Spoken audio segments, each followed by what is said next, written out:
আপনি যদি আল্লাহর ঘর মসজিদে নামাজ পড়ার জন্য যদি যান, আর নামাজের নিয়ত আপনার কিনা জানা নাই, দুয়া সানা কখন বলতে হয় জানা নাই, সূরা ফাতিহা কে করে পাঠ করতে হয় আপনি জানেন না, রুকু সিজদা কাকে বলে আপনি বুঝেন না, সিজদার বৈঠক সালাম কাকে বলে আপনি জানেন না।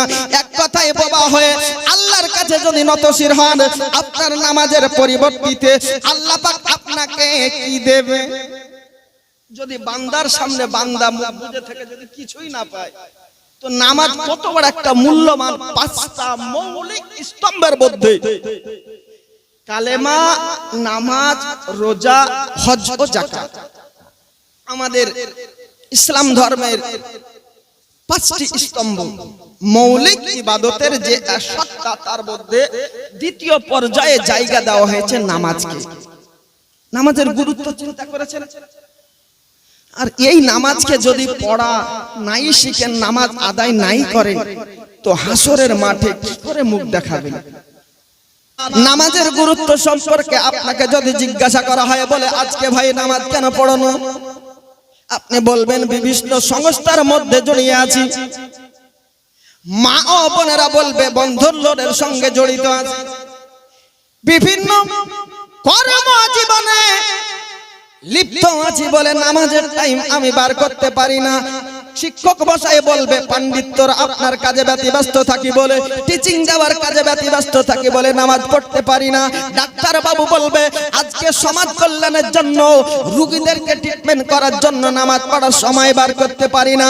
আপনি সমাজের কল্যাণের কাজ করুন ঠিক আছে, টিচিং দেওয়ার কাজ করুন ঠিক আছে, কিন্তু বুকে হাত রেখে বলুন, যেই দিন আপনি মারা যাবেন ময়দানে মাহশারে সর্বপ্রথম আপনাকে জিজ্ঞাসা করা হবে না তুমি কত বড় মাস্টার হয়েছিলে, কত বড় ডাক্তার ডিগ্রি পাস করেছিলে, কত বড় মাওলানা ডিগ্রি পাস করেছিলে, জিজ্ঞাসা করা হবে না।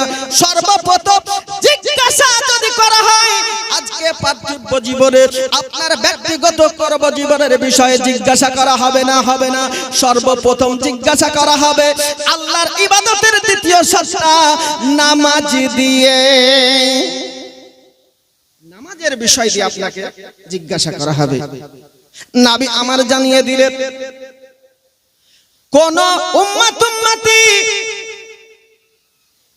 এক ওয়াক্তের নামাজ যদি বিনা কারণে আপনার পরিত্যাগ করে দেয়,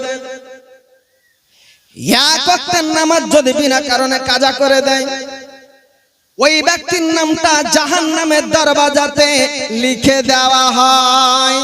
বলেন আস্তাগফিরুল্লাহ।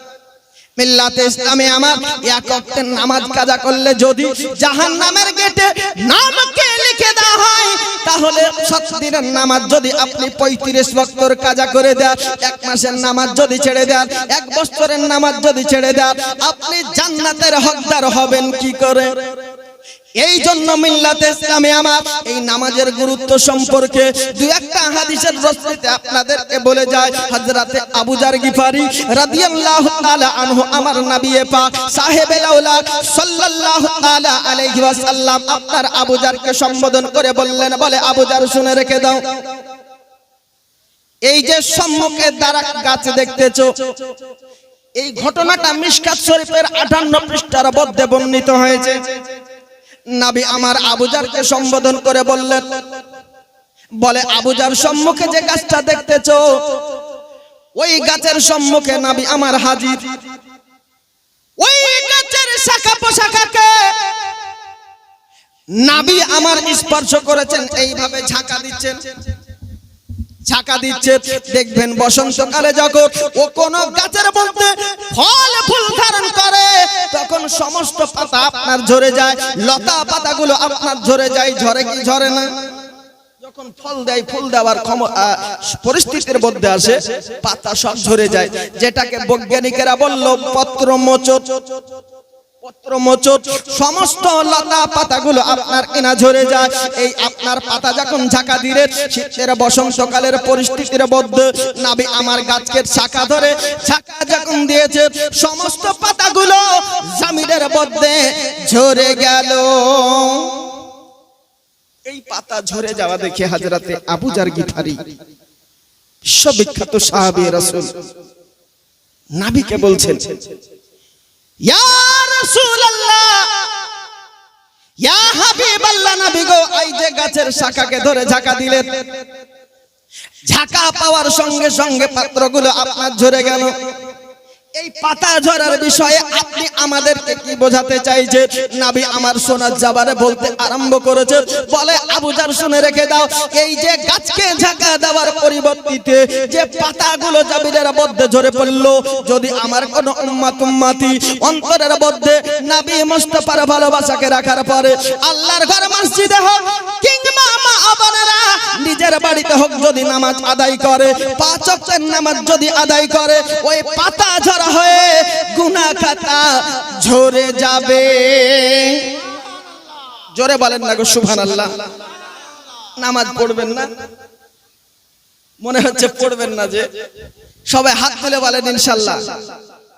মিল্লাত ইসলামে আমার এইখানে শেষ নয়। হযরতে সালমান ফারসি রাদিয়াল্লাহু তাআলা আনহু অন্যতম সাহাবী রাসূলদের মধ্যে ছিলেন, তিনি একজন। ও সালমান ফারসি রাদিয়াল্লাহু তাআলা আনহু পর্যন্ত হাদিস বর্ণনা করেছে। নবী আমার বললেন, হে বিশ্বের মুসলমানেরা, তোমরা শুনে রেখে দাও, যদি কোন উম্মতি ফজরের নামাজ আদায় করার পরে নিজের কাজে যদি আপনার ইনা মাসরুফ হয়ে যায়, নিজের কাজের যদি আপনার ব্যতিব্যস্ত হয়ে যায়, আল্লাহর নবী মহানবী সাল্লাল্লাহু তাআলা আলাইহি ওয়াসাল্লাম বলে দিয়েছেন, ওই ব্যক্তি নিজের কাজে ব্যস্ত হলো না, বরং পূর্ণ ঈমানের পতাকাকে উড়িয়ে দিল। জোরে বলেন সুবহানাল্লাহ। ফজরের নামাজ যদি কেউ পড়ে, তো নবী আমার বলছেন যে আধুরা অপরিপূর্ণ ঈমান নয়, বরং পরিপূর্ণ ঈমানের পতাকাকে পত পত পত পত করে উড়িয়ে দিল। জোরে কোন সুবহানাল্লাহ। অপর পক্ষে যদি কোনো বান্দা বান্দি ফজরের নামাজ যদি না পড়ে, নবী আমার বলে দিলেন, ওই ব্যক্তি যেন শয়তানের পতাকাকে উড়িয়ে দিল। শয়তানের পতাকা উড়ালো যে ব্যক্তি ফজরের নামাজ না পড়ল। আপনি ভাবুন, আসন্ন রমজান মাস আমাদের অতি নিকটে। এইখানে শেষ নাই, চলুন এগিয়ে নিয়ে যা হযরতে আবু হুরায়রা রাদিয়াল্লাহু তাআলা আনহু, যিনাকে হাদিসের রাবী বলা হয়। রাবী মানে বোঝেন, যিনি শ্রবণ করে সর্বাধিক সবচাইতে বেশি হাদিস জেহেনের মধ্যে মুখস্থ করে রেখেছিলেন, তিনার নাম হলো হযরতে আবু হুরায়রা রাদিয়াল্লাহু তাআলা আনহু। এ আবু হুরায়রা রাদিয়াল্লাহু তাআলা আনহু হাদিস আপনার ইনা বর্ণনা করেছে। নবী আমার বলে, আজকে আবু হুরায়রা শুনে রেখে দাও, আচ্ছা বলো তোমার বাড়ির সম্মুখে যদি কোনো গর্ত থাকে, যদি কোনো পুকুর থাকে, আর কোনো উম্মতি ওই গর্তে পুকুরের মধ্যে 5 মারতাবা যদি গোসল করে, আচ্ছা বলো আবু হুরায়রা, ওই উম্মতির মধ্যে আপনার নোংরা থাকতে পারে কি? ওই উম্মতিদের মধ্যে কোনো কাদা মাটু লেগে থাকতে পারে কি? পারে। একটা মানুষ যদি 5 বার গোসল করে, আপনাদের এই সাগর, চারিদিকে সাগর, সেলিম ভাই আর জাহাঙ্গীর ভাই বলছিল যে আপনাদের এলাকাতে কোনোদিন ওই রকম চোর এসে চুরি করে পালাতে পারেনি, যে এখানে একটা অঘটন ঘটে রাহাজানি মাস্তানি গুন্ডামি করে পালিয়ে যাবে। বলে কেন?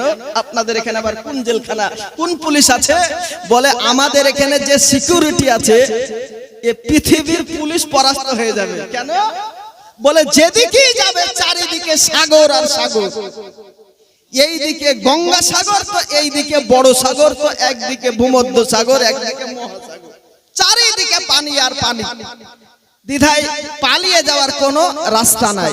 আমার বলার উদ্দেশ্য হলো, বিল্লাত ইসলামে আমার হযরতে আবু হুরায়রা রাদিয়াল্লাহু তাআলা আনহু হাদিস বর্ণনা করেন। নবী আমার বলে, যদি কোনো উম্মতি ওই গর্ত পুকুরের মধ্যে 5 বার যদি গোসল করে নাই যাব, ওই শরীরে নোংরা থাকতে পারে না, তদারক কোন উম্মতি 5 ওয়াক্তের নামাজ যদি সুষ্ঠুভাবে আদায় করে নেয়, তার জীবনে কোনো গুনাহ খাতা থাকতে পারে না। এ হচ্ছে নামাজের গুরুত্ব। অন্য জায়গায় বলা হয়েছে, কোন বান্দা বান্দি ফজরের নামাজ আদায় করার পরে নিজের ব্যক্তিগত কাজে যদি আপনার ব্যতিব্যস্ত হয়ে যায়, জোহর পর্যন্ত যদি আপনার ওই বান্দা বান্দি কর্মরত থাকে, আল্লাহর পক্ষ থেকে ফেরেশতা তাকে গাইড করে। জোরে বলেন সুবহানাল্লাহ। ফজরের নামাজ যদি কেউ পড়ে, দুপুর পর্যন্ত নিজের কাজে যদি ব্যতিব্যস্ত থাকে, আল্লাহর পক্ষ থেকে ফেরেশতা ওই বান্দা বান্দীদেরকে আপনার কিনা গাইড করতে থাকে। এবার জোহরের নামাজ যদি পড়ে, জোহর থেকে আসর পর্যন্ত অন্য ফেরেশতা ওই বান্দা বান্দীকে গাইড করতে থাকে। এই জন্য 5 ওয়াক্তের নামাজ যদি কোনো বান্দা বান্দি পড়ে, আসমানি বালা থেকে হেফাজত রাখেন আমার আল্লাহ। জোরে কন্না সুবহানাল্লাহ। তাহলে নামাজ পড়বেন তো? এখানে কথা দিয়ে নামাজ ছেড়ে দিলে হবে না। আমাদের সম্মুখে রমজান মাস একেবারে নিকটে। অন্য মাসে এক ওয়াক্তের নামাজ পড়লে যে নাকি, রমজান মাসে এক ওয়াক্তের নামাজ পড়লে তার 70 গুণ বেশি নাকি। যেরকম সুবহানাল্লাহ। আর এই যে মাসটা আমাদের মধ্যে রত চলছে, এর আগের মাসটা কি নাম ছিল জানেন? কথা বলেন। এই মাসটা কি মাস চলছে জানেন না? এই মাসটাকে বলা হচ্ছে শাবান মাস। আর কয়েকদিন আছে, চাঁদ হলেই রমজান। আর এই মাসের আগের পূর্বের মাস ছিল রজব মাস। যেই মাস সম্পর্কে নবী আমার বলেন, আর রাজাবু শাহরুল্লাহ। রজব মাস হলো আল্লাহ তাআলার জন্য, আর শাবানি শাহরি, শাবান মাস হলো নবী মুস্তাফার জন্য, আর রমজানুল উম্মতি, রমজান মাস হলো উম্মতিদের জন্য। যেরকম সুবহানাল্লাহ। দেখবেন প্রত্যেকটা একাডেমিক সেশনে যখন বছর পরিপূর্ণ হয়, ক্লাস 1 থেকে 2, 2 থেকে 3, 3 থেকে 4, 4 থেকে 5 যে একাডেমিক সেশন থাকে, তো নববর্ষ শুরু হলে তার একটা অ্যাডমিশন টেস্ট নেওয়া হয়। নাকি বলছেন? অ্যাডমিশন টেস্ট নেওয়া হয়। সে যদি অ্যাডমিশন টেস্টে উত্তীর্ণ হয়, তাহলে তাকে নতুন পঠন পাঠনে অ্যাকসেপ্ট করা হয়। তো আমার বলার উদ্দেশ্য হলো, এই শাবান মাসটা রমজান মাসের ইউনিভার্সিটির মধ্যে ক্লাস করার জন্য অ্যাডমিশন টেস্টের মাস। নবী বলছেন, এর হিকমত, এর যুক্তি, এর তাত্ত্বিক আলোচনাটা হলো, এই শাবান মাসের 15 তারিখ থেকে নিয়ে নবী আমার পহেলা রমজান পর্যন্ত 30 কিংবা 31 শাবান পর্যন্ত রোজা রাখতেন। যেরকম সুবহানাল্লাহ। এই রোজাটা আপনাদের আমাদের জন্য হলো নফল। আপনি পারলে রাখতে পারেন, নেকি আছে। যদি না রাখতে পারেন অসুবিধা নাই। তবে ওই যে অ্যাডমিশন টেস্টের কথাটা বলছি, রোজা ধরে নেন কেউ জিন্দেগিতে রোজা রাখেনি, 30 বছর 50 বছর বলে গ্যাস্ট্রিক তো অম্বল তো জন্ডিস অজুহাত করে রোজাই রাখেনি। সেই ব্যক্তিটা যদি আচমকা চাপে পড়ে হোক আর আপে পড়ে হোক যদি রোজা রাখে, তো কষ্ট হবে না? অবশ্যই কষ্ট হবে আচমকা। এই জন্য নবী আমার শাবান মাস থেকে 15 তারিখের অর্ধ শাবান থেকে 30 শাবান পর্যন্ত নিজে রোজা রেখেছেন, এবং পৃথিবীবাসীর জন্য এই রোজাকে নফল করে রাখতে বলেছে যে তোমরা রাখো। এতে রমজান মাসে সিঁড়িটা চড়তে চলতে সুবিধা হবে। যেরকম সুবহানাল্লাহ। এবার আপনি যদি নাও পারেন, ছেড়েও যদি দেন অসুবিধা নাই। তবে অভ্যাস, চর্চা, কালচার আপনার জন্য কিন্তু হয়ে যাবে। এটাই হচ্ছে হিকমত। এজন্য নবী আমার এই শাবান মাসকে নিজের মাস বলেছেন। এই যে রমজান মাস আমাদের মধ্যে নিকটে, ইনশাআল্লাহুল আজিজ বেদ কোরআনের আলোচনা হবে। আমাকে বলা হয়েছে যে এখানে হিন্দু ভাইরা আছে, আমাদের হিন্দু মুসলমান একদিনতে দুইটি কুসুম। হিন্দু মুসলমান, মুসলিম তার নয়নমণি, হিন্দু তাহার প্রাণ। কবি কাজী নজরুল ইসলাম কত সুন্দর কথা বলেছেন। বিল্লাতে ইসলামিয়া ইনশাআল্লাহ আমরা সবাইকে ভ্রাতৃত্ব নিয়ে বিনয়ের সহিত মানুষ মানুষের জন্য জীবে প্রেম করে যেজন সেজন সে ভিজে। নাকি বলছেন? এজন্য আমরা সবাই মিলে ঝুলে এই মাহফিলকে সম্মুখে নিয়ে যাব। ব্যতিব্যস্ততা হওয়ার কিছু নাই, কারণ সম্মুখে রমজান মাস আসছে, সে বিষয়ে একটু বলতে হবে। এটা আমার ইমানি দায়িত্ব মনে করছি। তো নবী আমার এই রমজান মাস সম্পর্কে পৃথিবীবাসীকে অবগত অবধারিত করেছেন। আল্লাহর কোরআন অটুট বিধানে বলা হয়েছে, বিসমিল্লাহির রহমানির রহিম, ইয়া আইয়ুহাল্লাযিনা আমানু কুতিবা আলাইকুমুস সিয়াম কামা কুতিবা আলাল্লাযিনা মিন ক্বাবলিকুম লাআল্লাকুম তাত্তাকুন। একবার সুবহানাল্লাহ বলেন। আল্লাহ পাক রব্বুল আলামিন বলছেন, হে ঈমানদার বিশ্বাসীগণ, তোমাদের জন্য রোজাকে ফরজ করা হয়েছে যেভাবে তোমাদের পূর্বপুরুষের উপর ফরজ ছিল। কেন? যাতে করে তোমরা তাকওয়া এবং পরহেজগারিতা ফিরে পাও। জোরে করে সুবহানাল্লাহ। রোজা রাখলে তাকওয়া পরহেজগারিতা ফিরে পাবে। কিন্তু এই রমজান মাসের রোজা রাখার ধরন কিন্তু ছিল আলাদা। যদি বলেন কেমন? আমরা বর্তমান সময় সেহরি খাচ্ছি শুভে সাদিক পর্যন্ত, নাকি না সন্ধ্যা 7টা পর্যন্ত খান? আপনাদের এলাকায় শুভে সাদিক পর্যন্ত, ফজরের ওয়াক্ত শুরু হওয়ার পূর্ব মুহূর্ত পর্যন্ত সেহরি খাইতো? কথা বলেন, খাই। এই যে সেহরি শুভে সাদিক পর্যন্ত আমরা খাচ্ছি, কার বাদাওলতে জানেন? জানেন না। তারপরে রমজান মাসে রাত্রিকালে আপন অর্ধাঙ্গিনীর সঙ্গে, আপন বিবির সঙ্গে জিমা করা, শারীরিক সম্পর্ক মিলন করা আগের যুগে এমন একটা সময় ছিল, নিষিদ্ধ ছিল, হারাম ছিল। কেননা রোজার যে ধরন সেটা সন্ধ্যা 7টা অর্থাৎ এশার ওয়াক্ত শুরু হলেই রোজা তখন থেকে চালু হয়ে যেত। জি, এখন হাদিসের মধ্যে বলা হয়েছে, আপনার তাফসিরে খাজানুল ইরফানের মধ্যে বর্ণিত হয়েছে একজন বিশ্ববিখ্যাত সাহাবী, যার নাম আপনাদের জানা আছে? জানা নাই? ফ্রিতে বলবেন, একবার সুবহানাল্লাহ বলেন না, জোরে বলেন। ওই সাহাবী রাসূলের নাম হলো সুরমা বিন কাইস। কি নাম বললাম? আমার কথা শুনতে পাচ্ছেন না চাচা? মাইকের কথা বোঝা যাচ্ছে না? এই অপারেটর সাহেব ইকোটা কম করে দেন তো, ভাইরা আব্বারা বুঝতে পারছেন না বোধহয়। সেই সাহাবী রাসূলের নাম বলা হচ্ছে সুরমা বিন কাইস। মনে থাকবে না? একবার আমার সঙ্গে বলেন, সুরমা বিন কাইস। একসঙ্গে, সুরমা বিন কাইস। যে সুরমা বিন কাইস রাদিয়াল্লাহু তাআলা আনহু আগের জামানার যুদ্ধ আপনার কিনা সেহরি খেতে, ওই যে এশার ওয়াক্ত যখন শুরু হয়ে যেত, সুরমা বিন কাইস মজদুরের কাজ করত। আমার এলাকাবাসীদেরকে বলে যায়, 24 পরগনার সরজমিনের আজকে গঙ্গাসাগরের কাকদ্বীপের অধীনস্থ মানুষদেরকে বলে যায়, যারা মজদুরের কাজ করে এটা লজ্জার কোনো কিছু নেই, এটা সাহাবীদের সুন্নাত। কারণ সুরমা বিন কাইস রাদিয়াল্লাহু তাআলা আনহু আমার মজদুরের কাজ করেছে, নিজের বিবি বাচ্চার ভরণ পোষণ জগিয়েছিলেন। এই জন্য এটা বলা যাবে না যে অমকের জামাই অমকের বেটা মাঠে মুনিশের কাজ করে রে, মজদুরের কাজ করে। লজ্জার কিছু নেই। একটা কথা মনে রাখবেন, কোন কাজ ছোট নয়, প্রত্যেকটা কাজ হচ্ছে মহৎ।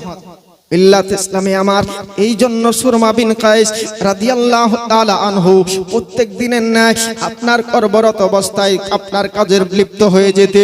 ওই দিন রাত্রি বেলা সুরমা বিন কাইস রাদিয়াল্লাহু তাআলা আনহু